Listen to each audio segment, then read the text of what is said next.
Thank you. Thank you both for being here. This is a pleasure.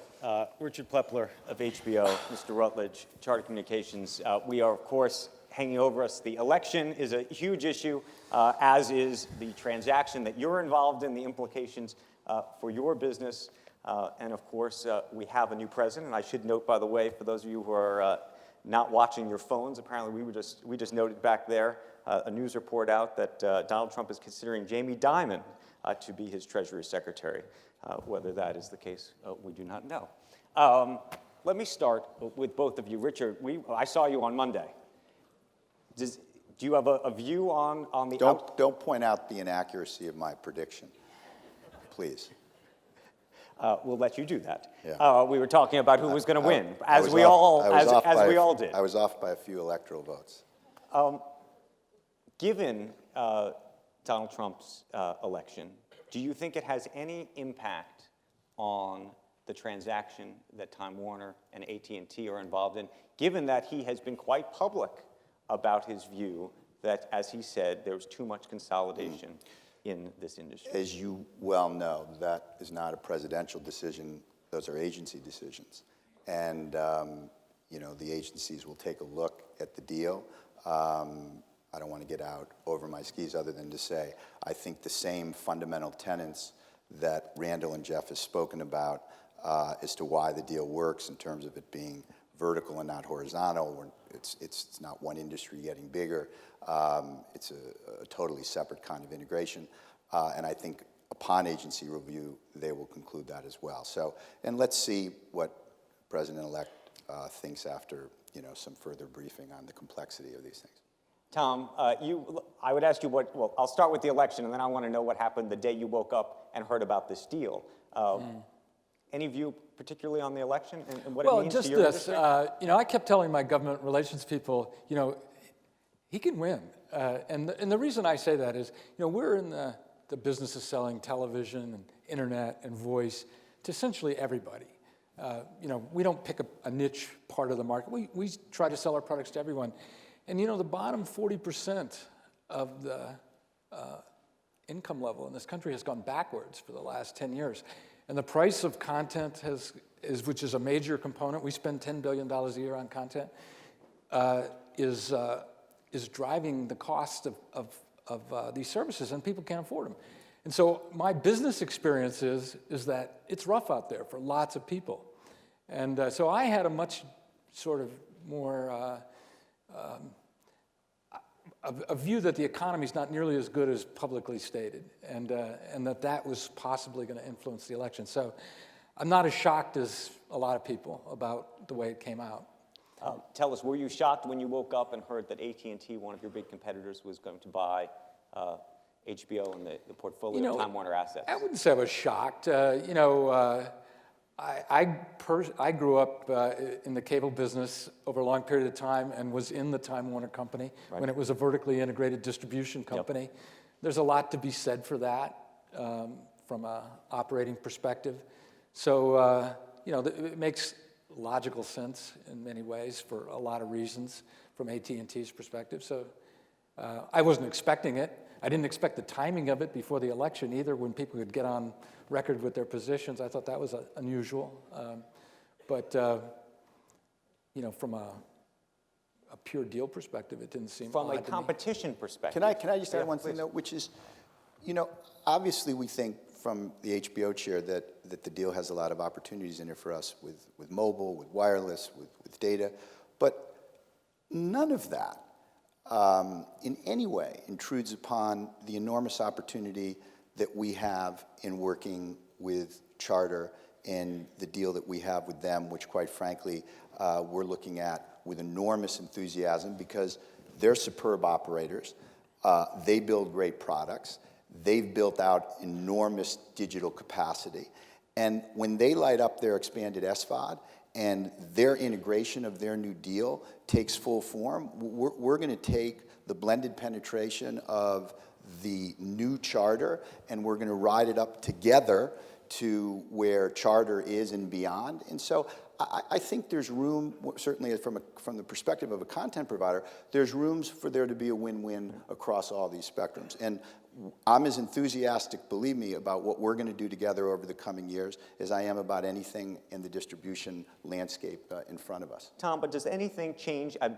Do you go from being friends to frenemies in all of this? In that you're not only going to be a customer of Richard's, in that you're going to be buying his content. Yeah, we're already frenemies in an odd way. I want to sell. Look, I love to sell cable.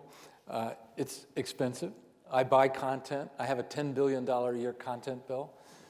So $10 billion. Yep, and I would like it to be lower. And we're going to talk about unbundling in a Richard moment. would like it to be higher. And But we would both like, which is what we're going to do, to grow our scale and to expand the market. And in that is the Goldilocks solution for us both to expand our businesses. Right. Go ahead. Well, I'm just saying that, there's already tension in the relationship over price, but on the other hand, that's what we sell, and it's what drives our business, and we have a good business, and we are selling lots of cable, and we're growing our cable subscription business. We're growing our premium service business on a regular, steady basis, and so the reason Charter has purchased Time Warner Cable, another Time Warner, and Bright House, and put those together is because we really have a lot of confidence that all of our products together can continue to grow in the marketplace. But there's pressure on price, there's pressure on the consumer, there's pressure all around, and so they're not always easy conversations. Yeah, but our job is we're making a promise to Tom and to his customers, and we're making an implicit promise to all our consumers that we're going to curate great quality entertainment, theatrical movies, sports, miniseries, half-hour series, hour series. We're going to package that in a very compelling way, and we're going to then have our distribution partners use that to drive their video and to drive other premium services. And if we do that as well as I think we're capable of doing it, I think we're up year to date with Charter, for example. You have viewership up 13 to 15%. More people on Charter platforms are watching our theatrical movies than the national average. So we have to give to Tom and to his customers a great product with great value.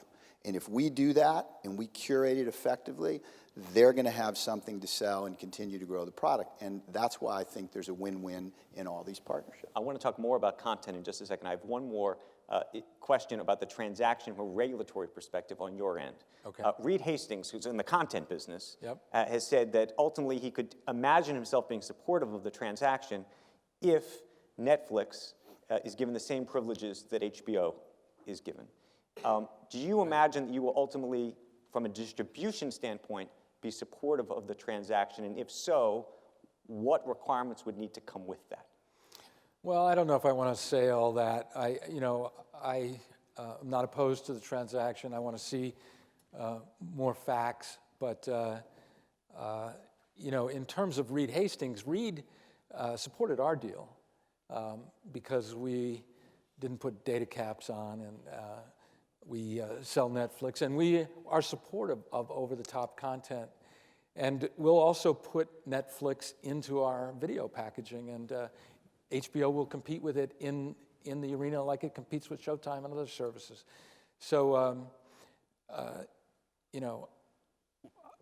I think that the business of buying and selling content is not really a regulatory question generally, but a business model question and an access to programming question. And, to the extent that those things are taken care of in the deal, then I think we're comfortable. Richard, content question. One of the things that Randall Stevenson at AT&T has talked about is the idea that by merging the content players with the distribution, you're going to get all sorts of data about your customer in all sorts of new ways that you haven't before. Yes, You I think that's right. launched HBO Now. HBO Now about a year ago, which actually gives you direct access to the customer. What has that data meant to you? Meaning, has it changed? Is there a show where you realize people are clicking on or clicking off 15 minutes in, that you call the creator and say, we got to change what's going on in Game of Thrones? I can't imagine that happening. Data is important, not so much, if at all, in informing storytellers. It's important in informing a marketing strategy. And so we're getting better and better as we get more and more data and as HBO Now subs and digital subs grow in simply understanding what kinds of things our customers are responding to, so that if they like this particular genre of theatrical movies, remember, everybody forgets this, over 70% of viewing on HBO, because our original programming takes up so much bandwidth of the cultural conversation, and I think deservedly so, but still, over 70% of our viewing is theatrical movies.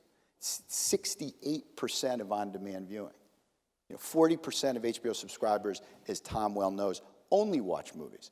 And so if you can understand that a consumer likes a sci-fi genre or a horror genre or a comedy genre, you can begin to alert that consumer to what we spend over $1 billion a year on Hollywood movies, to the extent that you can go out to that consumer and say, here's what's coming. And then, by the way, if they happen to like fantasy genre, say, and let me introduce you to Westworld. That is tremendously effective in cutting churn or in keeping that subscriber with us and creating a stickiness for an extended period of time, which of course helps with our business model. So we think that is great, and the more we get, the more we learn how to micro-target, and obviously under one roof, they have, I think, 130 million connections. That will be an expanded version of our marketing strategy. But no one is going to an auteur or a director or a writer and saying, write this because here's what the data shows. I think that's a slippery slope that would traduce upon what makes... Randall's talked about this transaction as being driven by mobile. I want to talk to you about mobile in a moment. But Are you seeing people watch, now that you have HBO Go, people watch on a phone? Are they watching Game of Thrones? Yeah, most of the out? digital viewership is on connected devices and on laptops, but increasingly, obviously, as you know and have reported, with millennials, mobile becomes more and more a part of how people experience content. Now, we're not expecting that people are going to watch Game of Thrones or Westworld on their phones, but you can watch John Oliver, you can watch Vice News Tonight, you can catch up on an episode of Silicon Valley. It becomes a very convenient tool for keeping people inside of our ecosystem and, quite frankly, for making the subscription more sticky. So yes, mobile's going to be, I think, an increasing part of viewership and an increasing part of the value proposition which we give to the consumer. If this transaction takes place, do you have to rethink your mobile strategy? And the reason I ask is because one of the things that you've heard Randall Stephenson talk about is this idea that ultimately 5 years from now, he wants to go head-to-head with the cable providers. He believes that 5G, the next generation LTE that we all have, can ultimately, we won't need the cables into our home anymore. You'll buy one service. I'm not sure that's true, but that's the future he has laid out. Comcast has an arrangement now with Verizon. Yes. How do you think about that? Okay, I have the same arrangement that Comcast has with Verizon. And so I think about it this way. It's interesting. We are a wireless company today. We have Wi-Fi in almost every house. We have 26 million customer relationships. We have 200 million wireless devices connected to our network already. If you own a Verizon phone or an AT&T phone today, 80% of the bits that you get on that phone, through that phone, which mostly from a high capacity perspective are video, come through our network, not through the cellular network. We think that 5G is in our destiny as well. We think there are a lot of, it's a technology. How does that manifest itself? Well, I think it'll manifest itself with new products. What comes from 5G is high capacity, multiple gigabit type services, low latency, high compute services, virtual reality, augmented reality, which is not just games, but potentially actual products that you'll work with, play with, and the future of communications. That can be done through a fiber optic or a coaxial cable into the house with a radio in the house. And I think that the products will probably develop from an inside-out perspective, meaning they're not going to be things you use in your car. They'll be things you use in your house. And today, in the house, we're the wireless business. So I think our destiny is 5G also. And I think the future of communications will be delivered through 5G, but it's a way out. Yeah. And we have fabulous networks, and we have a pathway to 10 gig symmetrical in the home with relatively small capital investment going forward. So I think we're the platform of the future. We welcome competition, but I think we can win that. Let me ask you about content, Richard. What is HBO 5 years from now? And let me put it in this context. You've added children's programming with Sesame Street. With Sesame Street. Obviously, you have the drama franchise. You have the comedy franchise. You've gotten into news with Vice News now and Vice News Tonight. Mm-hmm. How broad can it get? It can get as broad as content creators and storytellers with great ideas and innovative ideas have the capacity to bring us. Our doors, look, we're as good as the people who come in to work with us. And our door is open. Our job, the magic of talent is out there, and our job is to get it inside our doors. And fortunately, our brand is a tremendous magnet for the best creative people in our business. So every Friday, there's something on our desk collectively that we didn't know about on Monday. And that's one of the most exciting things and privileges about being in my chair.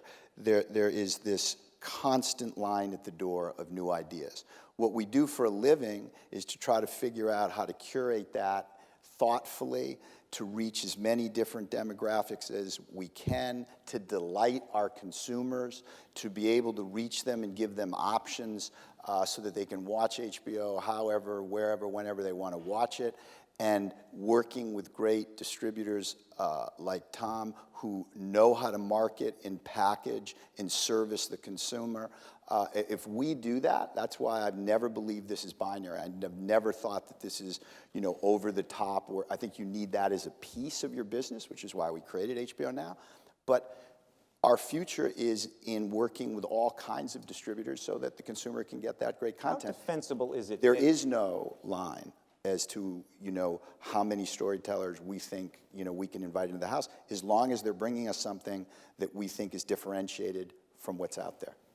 How defensible is it, and I ask it in this context, we have seen that if you are a new company, whether it's Amazon or Hulu or Netflix, as long as you can wave around a big checkbook, directors, writers, stars seem to find their way there.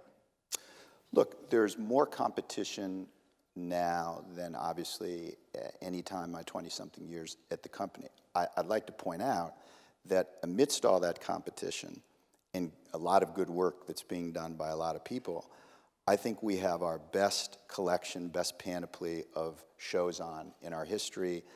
We are doing more things than we've ever done across more genres.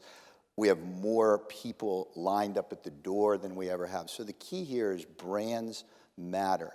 And while it's absolutely true that there are other places to go, if we continue to play our game the way I think we're capable of playing it, we are going to have more than our fair share of extraordinary storytellers coming into the house wanting to do different things. Is there going to be a good show on Netflix? Of course there is. Is there going to be a good show on Showtime? Of course there is. AMC? Absolutely. But none of that is going to interfere with HBO continuing to do great work and produce great value. And the reason I spoke about the movies earlier is because everybody forgets that, and if you look, I think it's very important to remember, because you look at that electoral map, you have to remember sometimes that we all live in a bit of a bubble. And some of the shows that are celebrated and what we're very, very proud of do not have huge numbers. But Fast and Furious 2 and, We're the Millers and John Wick are doing 33 million views on HBO in the cycle of those movies. So it's the combination of great entertainment that we put together that we think drives our business forward. We talked about unbundling, or we mentioned the word unbundling. We haven't really gotten there. Right. A couple of years from now, how do you actually see it? Do you think we will be buying packages? Will we all be buying HBO Now, each of them individually? We sell packages because that's the easiest way to sell television. It's the greatest value for consumers, and that's the way most people want to buy it. most people don't just want one channel, and most people don't want to make 100 decisions about how they buy content. So a newspaper is a package. What we sell is a package. Will those packages change? Yes, but there's a lot of inertia in the business.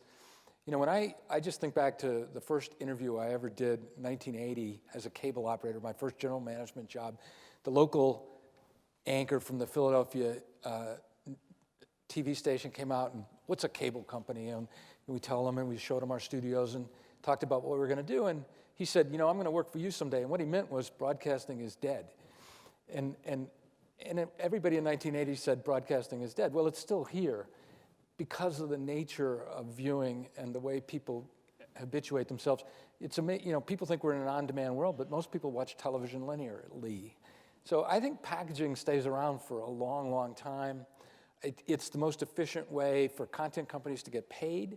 It's the most efficient way for consumers to buy product. Yeah. But there is pressure in the system. There's no question about it. And so what happens? We're gonna be with Sherry Redstone this afternoon. Viacom is a company that has struggled recently. Right. Well, you know, Viacom is in a position where it has relatively expensive content, has lots of it, and it hasn't been curating it very well. And it may not have the stickiness that most groups do. And they're going to have to try to rebuild that. So they're in a dangerous moment. I just add further to Tom's point about on-demand and linear. Even though there's a smaller percentage of people watching premieres on Sunday night than before, people are catching up during the week. On-demand is still only about 35%, right? Most people are coming to the network and watching on linear TV. It's about 72% of viewing, whether that's Thrones, whether that's Westworld, whether that's Insecure, whether that's Silicon Valley, or whether that's John Oliver or Bill Maher. So I think Tom's absolutely right. Well, the on-demand piece is important, and you need to be there, and it's probably generationally driven. You want to have all different options for your consumers to pick and choose how they want to watch television.